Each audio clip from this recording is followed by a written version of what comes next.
तो हेलो दोस्तों, good morning. तो सो गाइस, अभी तक मैंने सामान्य ज्ञान का यहाँ पर चैप्टर चलाया था भाग 1 में, जो उत्तर प्रदेश 2018 के पुलिस में पूछे गए सारे एग्जामों को मैंने सामान्य ज्ञान के यहाँ पर क्लियर करवा दिया भाग 1 में। अब मैं स्टार्ट कर रहा हूँ भाग 2। इसमें है आपका मात्रात्मक अभियोग्यता। तो मात्रात्मक अभियोग्यता के जितने भी क्वेश्चन है मैं आपको step by step 1 by 1 complete करवाऊंगा। तो आइए आपको ले चलते हैं। तो पहला क्वेश्चन हमारा है, पहला क्वेश्चन क्या कह रहा है।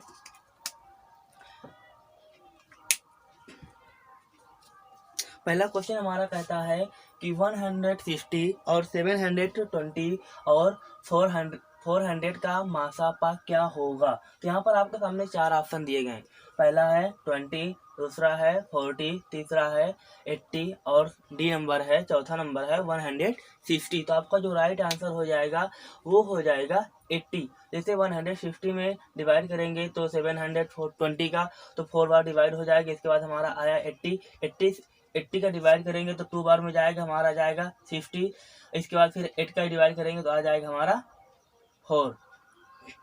तो यहाँ पे हमारा सारा भाग हमारा पूरा क्या हुआ, लास्ट हमारा कौन सा डिजिट मिला, 160 फिर 80। तो 80 से पूरा हमारा क्या हुआ, पूरा हमारा भाग क्या हुआ, पूरा फाइंड आउट हो गया। तो हमारा जो आंसर आएगा वो हमारा आंसर क्या आएगा, 80। तो आप ये देखिए कि 80 कोई ऑप्शन में है तो ऑप्शन नंबर सी में 80 आपको जो मिला है वो ऑप्शन नंबर सी है। तो आपका जो राइट आंसर हो जाएगा वो हो जाएगा ऑप्शन नंबर। अगला क्वेश्चन देखते हैं।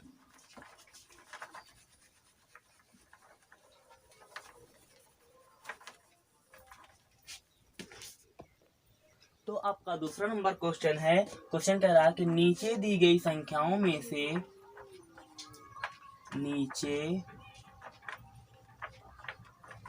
दी गई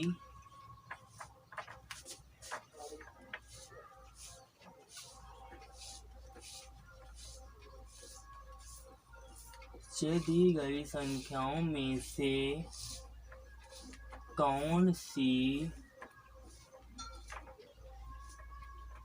पूर्ण वर्ग संख्या, नीचे दी गई से कौन सी पूर्ण वर्ग संख्या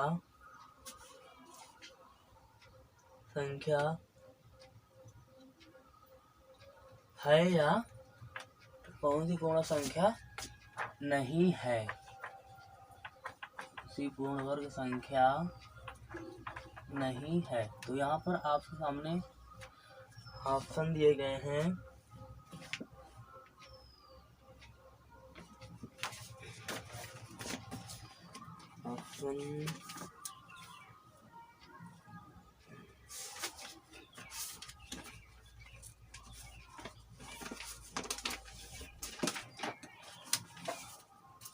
ऑप्शन है आपका यहाँ पर 2, 0, 1, 6, 3। बी नंबर में है 2, 1, 3, 1, 6। इसके बाद ऑप्शन नंबर सी में है 1, 0, 4, 0, 4। Option number D 1, 4, 6, 4, 6, 4, 1। तो ये जो डिजिट चारों दिए गए हैं इनमें लास्ट में कहीं आपको इकाई की तरफ 2, 3, 7, 8 कहीं पे आपको नंबर मिल रहा है। अगर ऐसा कोई नंबर मिल रहा है तो आपका पूर्ण वर्ग संख्या नहीं होगी। तो देखिए यहाँ पर 6 मिल रहा है, यहाँ पर 1 मिल रहा है, यहाँ पर 4 मिल रहा है, लेकिन यहाँ पर क्या मिल रहा है, 3। तो मैंने आपसे अभी क्या बताया कि यदि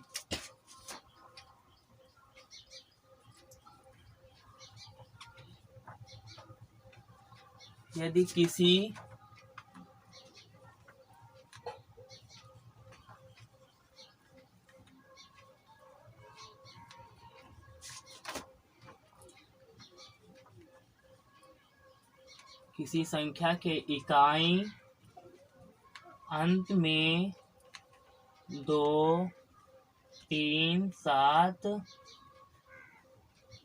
और 8 आता है तो वो पूर्ण वर्ग संख्या नहीं होगी। पूर्ण संख्या नहीं होगी। अगर किसी भी क्वेश्चन में आपसे पूछता है कि नीचे दी वो क्वेश्चन पूछता है कि अगर ये संख्या पूर्ण वर्ग है या नहीं, तो आपको सिंपली सिर्फ ये बात आपको नोट रखनी है। ये 4 नंबर्स आपको अपने दिमाग में सेट कर लेना है, तो आपको पूर्ण वर्ग संख्या पहचानने में बिल्कुल टाइम नहीं लगेगा। तो जैसे यहाँ पे दिया गया 2 3 7 8, अगर किसी डिजिट के लास्ट में अगर 2 3 7 8 अगर आता है तो आप उसको कह सकते हैं कि हमारा पूर्ण वर्ग संख्या नहीं है। तो आपका जो राइट आंसर हो जाएगा, इसमें देखो 6 है, इसमें 4 है और इसमें 1 है। इसमें ऐसा नंबर नहीं है जो तीनों नंबरों में, जो तीनों डिजिट में हो, लेकिन ये नंबर हमारा 3 यहाँ पे हमको क्या कर रहा, मिल रहा। तो ऑप्शन नंबर जो ए है वो आपका क्या हो जाएगा, राइट आंसर। तो जो पूर्ण संख्या नहीं है वो हमारी ऑप्शन नंबर ए है, 22163। तो आप लोगों को समझ में आया होगा। तो अगले क्वेश्चन पे मैं आपको ले चलता हूँ। तो अगला क्वेश्चन है हमारा क्वेश्चन नंबर 3। यदि 264 को 31:13 के अनुपात में विभाजित किया जाता है तो छोटे भागों का मान क्या होगा। तो आपके सामने 4 ऑप्शन दिया गया, 65, 78, 91, 104। तो सबसे पहले हम क्या करेंगे, यदि 264 को, तो यहाँ पर दिया गया 264 मल्टीप्लाई में, तो यहाँ पर हमारा क्या है,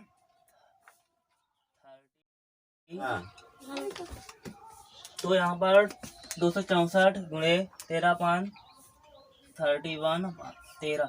अब इसको जब अगले फॉन्ट में चेंज करेंगे तो 264 गुणे, इनको जब ऐड कर देंगे, यहाँ इनको ऐड कर देंगे तो यहाँ पर 13/44 आ जाएगा आपका। इसके बाद 44, अब इससे इसको आपको क्या करना है, डिवाइड करना। जब इसको आप इससे डिवाइड करोगे तो यहाँ पर आपका आ जाएगा 6, और यहाँ पर मल्टीप्लाई में आपका क्या है 13।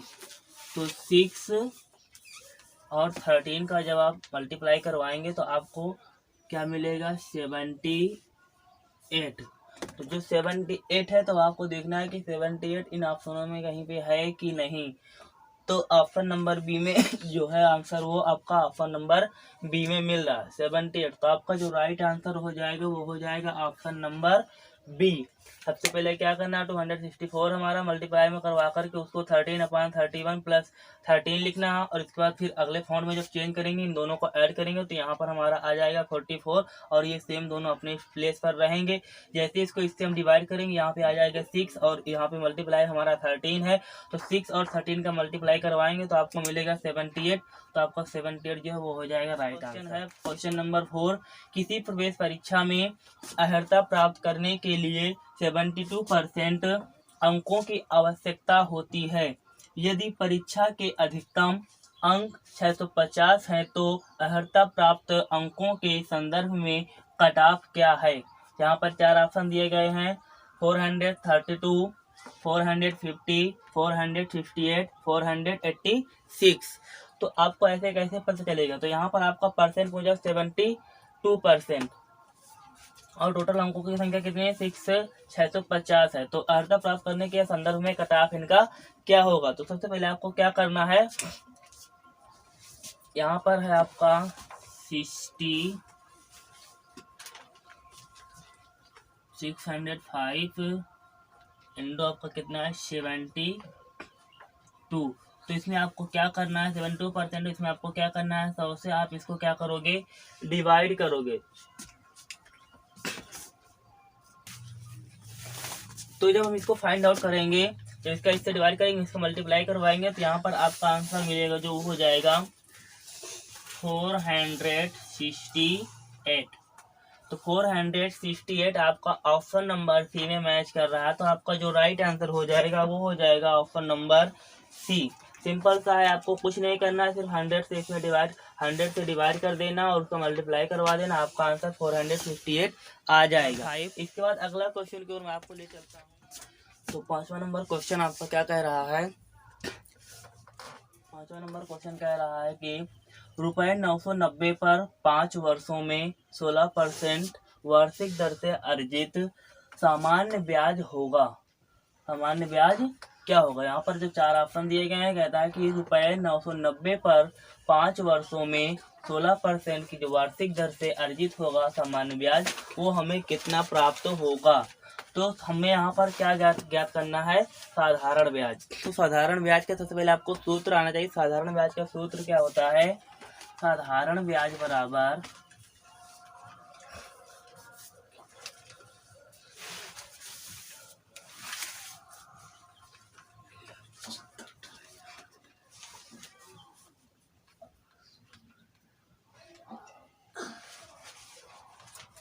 मूलधन गुणे दर गुणे समय बटे 100। तो साधारण ब्याज का जो आपका सूत्र है वो हो जाएगा मूलधन गुणे दर गुणे समय अपान 100। तो अब हमको यहाँ पर देखना है, यहाँ पर नोट कर लिया, साधारण ब्याज का जो सूत्र होता है वो है मूलधन गुणे दर गुणे समय अपान में 100। तो आपका जो मूलधन है वो क्या है? 990 और जो आपकी दर है वो क्या है? 16% की दर है। तो यहाँ पर हमने 15 रख दिया और आपका जो समय है 5 वर्षों का, तो यहाँ पर 5 रख दिया। इसके बाद यहाँ पे 100 है, 100 मैंने वैसे रख दिया। देखिए ये सिंपली सी आपको मल्टीप्लाई करवाना है और डिवाइड करना है, ये आप सिंपली कर सकते हैं। बट मैं यहाँ पर पूरा डिस्कस नहीं कर सकता क्योंकि वीडियो बहुत बड़ा हो जाएगा, तो लोग स्किप कर देते हैं। तो इसलिए जितना भी इम्पोर्टेंट है मैं आपको करवा देता हूँ, क्योंकि बहुत सारे क्वेश्चन है मुझे अभी आपको क्लियर करवाना। तो इसलिए आप जब इतना सॉल्व करेंगे तो आपका आंसर जो आएगा वो 792 रुपीज़ आएगा। ठीक है। इसके बाद अगला क्वेश्चन है आपका 6 नंबर। किसी वस्तु पर 23% के लाभ और 9% की हानि के बीच का अंतर ₹928 है। यहाँ पर विचाराधीन वस्तु का क्रय मूल्य क्या होगा? तो यहाँ पर 4 ऑप्शन दिए गए हैं। तो आपके सामने 4 ऑप्शन दिए गए हैं, तो आप ऐसे कैसे बता सकते हैं आंसर? जब तक आप सॉल्व नहीं करेंगे, आप माइंड में, अगर आपका दिमाग बहुत तेजी चलता है, आप रैपिड माइंड है, तो आप अपने माइंड में कर सकते हैं। बट मैं यहाँ पर आपको सॉल्व करके दिखा रहा हूँ। तो देखिए, जैसे मैंने यहाँ पे माना वस्तु का क्रय मूल्य बराबर x, तो मैंने वस्तु का क्रय मूल्य बराबर x माना, तो मैंने यहाँ पर x लिया और यहाँ पर जो है आपका नहीं, तो मैंने x 100 अपान 23 100 प्लस 23 अपान 100 माइनस x ब्रैकेट में 100 माइनस 9 इक्वल 928। जब हम इसको सॉल्व करेंगे तो 100 प्लस 23 हो जाएगा 123x। इसको सॉल्व करेंगे तो ये हो जाएगा, जब 100 में 9 लेस कर देंगे, सब्ट्रैक्ट कर देंगे, तो आपका आ जाएगा 91x अपान में 100, तो अपान में 928, तो 928। इसके बाद आप जब इसको सॉल्व करेंगे तो हमारा जो 100 है इसको हम कहाँ पे ले आएंगे? मल्टीप्लाई यानी गुणे में ले आएंगे। इसके बाद हमारा जो सेम है उसको वैसे का वैसे उतार लेंगे। जो हमारा मार्क्स है सब्ट्रैक्शन का, तो मार्क्स है सब्ट्रैक्शन का मार्क्स दे दिया। और उसके बाद हमारा यहाँ पर 100 है, तो वैसे हम इसको सॉल्व करेंगे तो क्या होगा? तो जब आप इसको सॉल्व करोगे तो यहाँ पर हमारा हमने सिंपली उसको नोट कर लिया है कि 123x और 91x, इसके बाद इक्वल 928 जो हमारा मूल्य दिया गया है क्वेश्चन से अंतर में रुपया। इसके बाद इनटू में हमारा जो 100 है इसको हम डिवाइड से मल्टीप्लाई में ले आएंगे। और जैसे इसको ऐसे कन्वर्ट करेंगे, जैसे इसको हम सॉल्व करेंगे, इससे इसका सब्ट्रैक्ट करेंगे और इससे मल्टीप्लाई करेंगे और इसके बाद इस 23 से हम डिवाइड कर देंगे। तो जब जैसे हम डिवाइड करेंगे इसको 23 से, वैसे हमारा आंसर क्या आ जाएगा?